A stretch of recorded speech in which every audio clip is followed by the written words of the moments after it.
Hindi this year, baka next year ang pagpapalit ng Senate presidency. Palitan ba niya o hindi, walang mangyayari dyan sa Senado. Pag yung Senado mo, ganyan ang uri ng mga nandyan na kampi, kampi dyan sa administrasyon, kahit na ano man ang gawin ito. Wala, talagang it's a useless entity. Kahit na sino ang maging head dyan. Kailangan ng head talaga dyan, independent-minded. Di ba pwede yung sunod-sunuran sa kagustuhan ng Malacanang?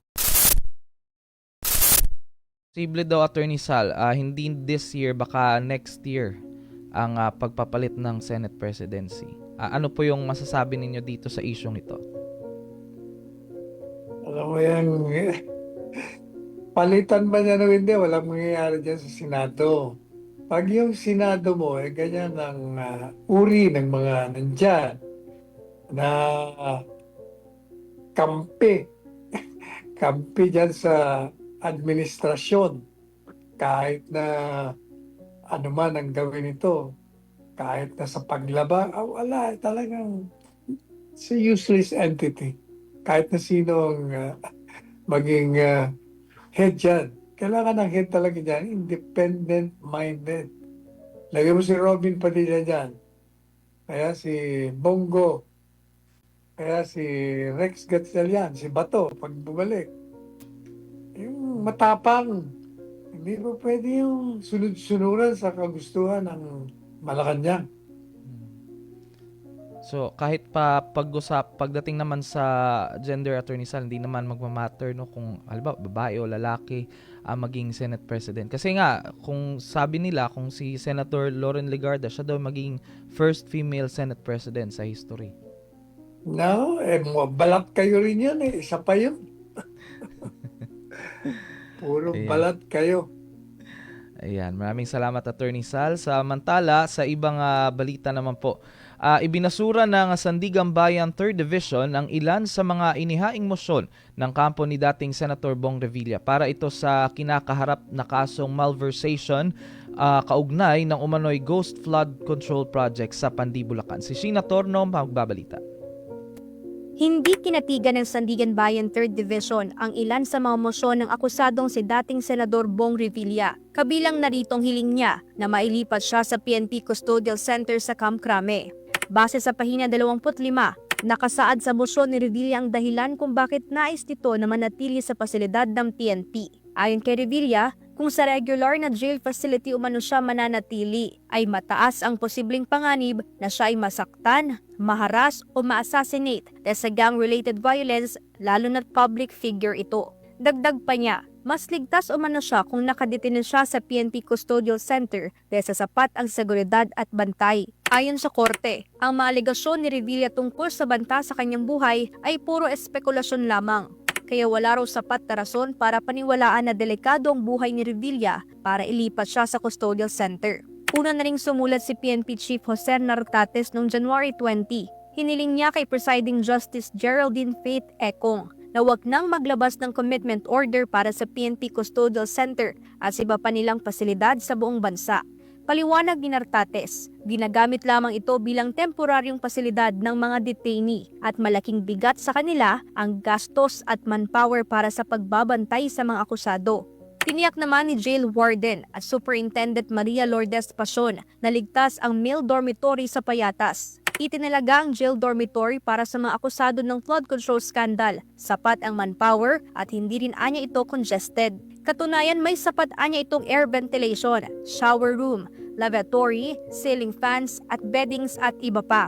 Bukod kay Revilla, denied o ibinasura rin ng korte ang mosyon ng kampo ni dating DPWH Bulacan Engineer Emelita Huat na manatili siya sa Bulacan Provincial Police Office. Hindi rin pinayagan ng korte ang mosyon ng kampo ng dating senador at kapwa-akusado na si Juanito Mendoza na magkaroon ng muling pag-iimbestiga, deferment ang pagpapalabas ng warrant of arrest at ang pagbasura sa kaso dahil sa kakulangan ng basihan. Samantala sa text message naman ng lead legal counsel ni Revilla na si Attorney Ramon Esguera sa SMRay News, sinabi nitong wala pang aksyon ang depensa. Hindi pa anya natatanggap ng kampo ang formal na desisyon ng korte at kapag natanggap na ito, magpupulong sila upang pagplanuhan ang kanilang susunod na hakbang.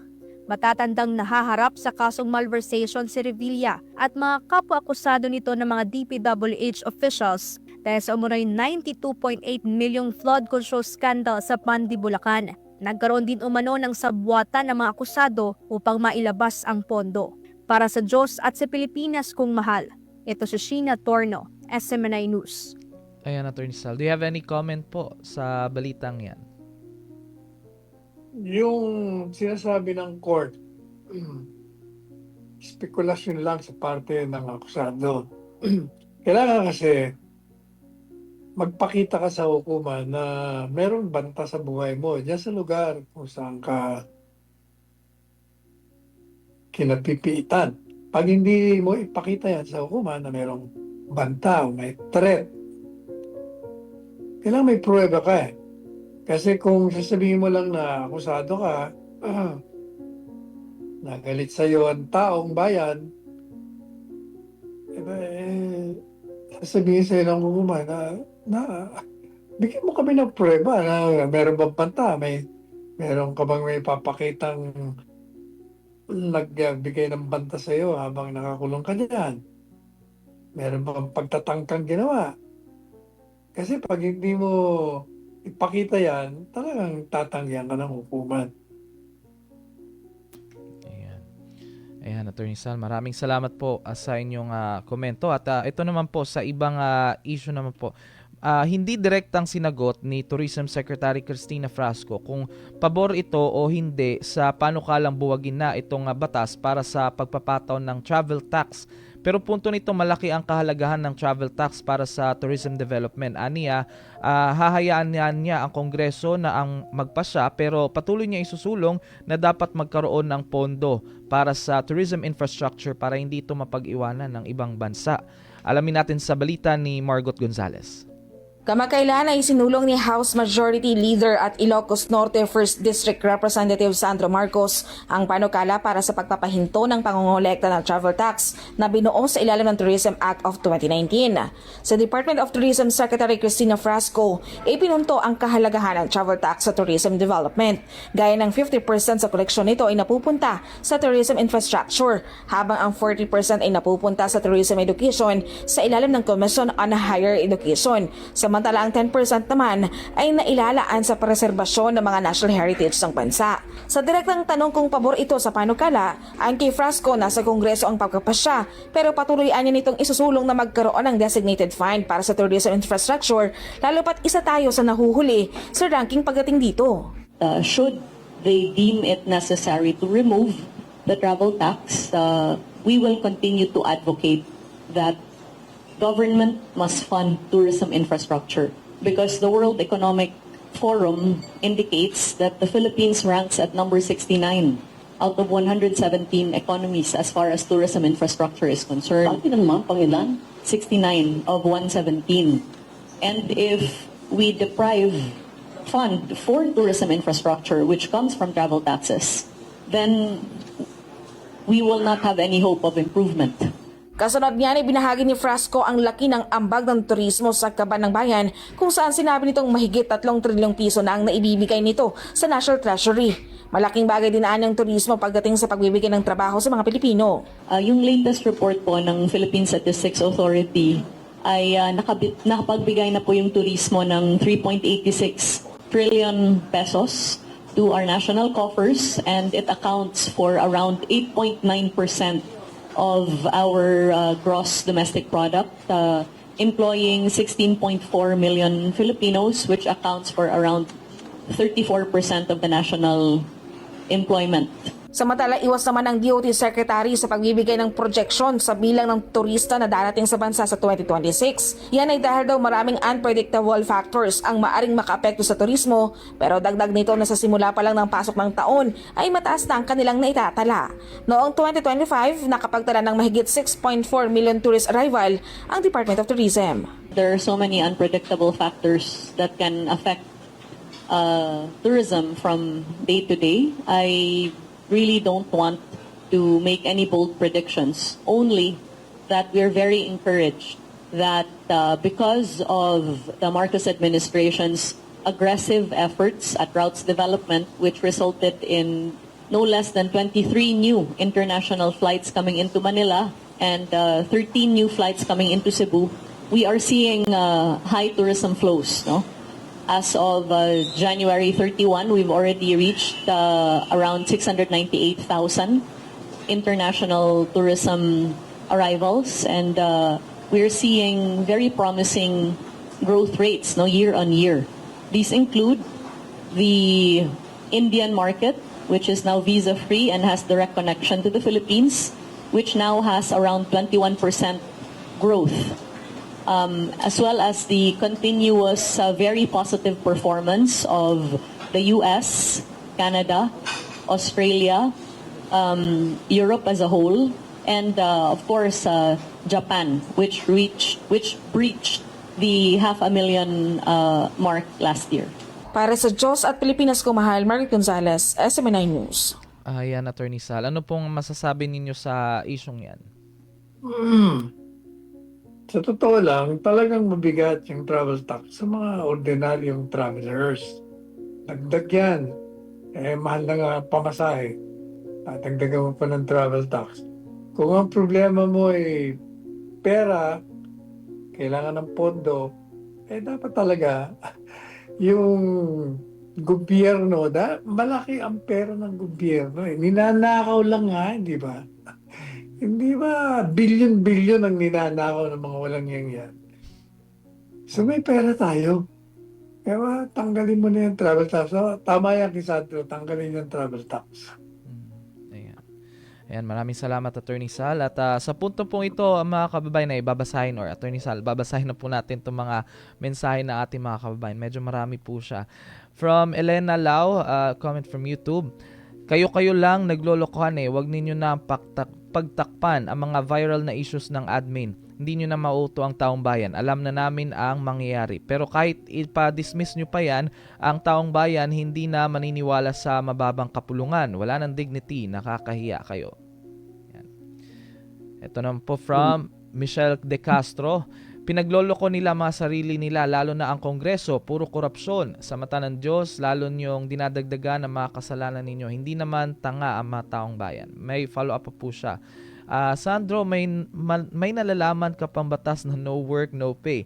Ngayon mo lang yan sinabi dahil Senator Bato ang target mo. Nililihis mo lang yung flood control. Alam mo kasi na mula nang naupo yung ama mo, may nakukuha ka taon-taon. Ang kapal talaga ng mama mo. Ang dami niyo ang kasalanan sa batas at Diyos. May hangganan din kayo. From Michelle De Castro, Attorney Sal. Ito naman po. Yung mga ganyang mga paya, yan ay nagsasalamin ng kawalan ng pagtitiwala sa mga opisyalis ng bansa. Kaya dapat talagang makinig sila dahil ang tao galit Wala kang maririnig na papuri sa kanila, puro reklamo, puro galit. Minumura na nga sila Ang galing di pa naman sila tinatablan. Yung iba nga dito, Attorney Sal, may mura. Pero tinatry din namin na ma-screen out yung mga yung mga medyo below the belt na comments. Meron pang mensahe from Anita Go, Attorney. I agree with you, Attorney Panelo. Abolish Congress. Too many dramas and knockout. Too costly. Some government officers even went to pick up a check of 8.2 billion pesos from Japan Embassy. Ano na naman yon? Utang? Yan, tanong na naman siya. Ito na from Alma Munez. Ayan, parang Bisaya ito. Nagpapakauwaw man dyan na silag maayo. Oy nga, klaro, in town nga, buhat nilag di jud mao si BBM, baka kong dako, labi na si Auntie Claire. Okay. Sa mga kababayan nating Bisaya dyan, negative din yung comment. From Translate mo sa Pilipino. Sige. Sige, Attorney Sal. Ang ibig sabihin ni Alma, Attorney Sal, ay parang nagbibigyan sila ng hiya kasi hindi na daw, kahit pa yung context kasi ng Attorney Sal kahit pa daw anong gawin ng administration, for example, itong impeachment, hindi pa rin sila maniniwala dahil baka kung dako or manluloko, oo. Sinungaling, oo. Sinungaling daw, Attorney Sal. Yan. Lalo na si Auntie Claire. Yan. From motivation, pag naging Pangulo si Sara, lahat yan, babalikan niya, pati ang pagdala sa tatay niya sa ibang bansa. Yan, Attorney Sal. Ano pong masasabi niyo sa mensahe ni motivation? Babalikan daw kung si VP Sara itong maging president. Ibig lang sabihin niya, pag si Inday Sara ang presidente, patutupad niya ang batas. Walang isisino. Walang kaibigan dyan, walang kamag-anak. Basta kung ano yung batas, Mm. patutupad niya. Pareho ng kanyang ama.